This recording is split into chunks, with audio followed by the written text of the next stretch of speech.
բժիշկներին պիտի вообще կդրեն հացը։ Բերանները կարեն որ հաց չուտեն։ Ինչու՞։ Այն բերանը, որ մենակ ուտելու համար է ծառայում, բողոք չի հնչեցնում, չի կոնսոլիդացվում, պահանջներ չի ներկայացնում, այդ թվում քաղաքական բնույթի, թեկուզ ոլորտային քաղաքականությանը վերաբերվող։ Պրիտոմ բարձրագույն կրթված ինտելիգենցիա է իրանից ներկայացնում։ Նրա բերանը պիտի կարեն որ նա հաց չուտի։ Այն նրան է դա հասնում։ Բժիշկներին այս տեսակ пассив, ապաթիայի մեջ այս տեսակ անողնաշար քաղաքական տեսանկյունից պահվածքի համար հասնում է տասնապատիկ ավելի։ Այսինքն ինչ պիտի անեին իրենք ասես։ Գիտեմ, երկու գիրք կարդալ էլի դրա մասին, ինչ պետք է անել, եթե դու ունես դժգոհություն իշխանություններից։ Այնտեղ երկու գիրք կա դրա մասին։ ChatGPT-ին թող հարցնի իրանց կասի։ Իշխանությունից դժգոհ ես, ինչ ես անում։ Կոնֆորմիստ ապրել։ Քանի բժիշկները ասենց գառամպես հնազանդ են, իրանց գլխին էսի հələ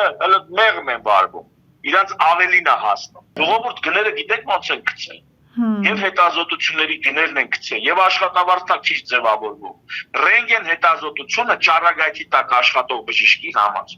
Ռենտգեն հետազոտությունը դարել է 2500 դրամ, որից աշխատավարձակ գնում 600 դրամ։ Այդ ռենտգեն կարդած դիագնոզ դրես 600 դրամ է բժիշկի։ Այն դեպքում երբ որ դա գոնե մի 8000-անոց հետազոտություն է, էլի գոնե 7-8000-անոց հետազոտություն է։ Այդ 7000 իմասարկիզը 2500 դրամ, տակն է բժշկի թողում է 600 դրամ։ Նա ամբողջ օրը աշխատես, ենթադրենք 10-15 ռենտգեն նայես ամբողջ օրը,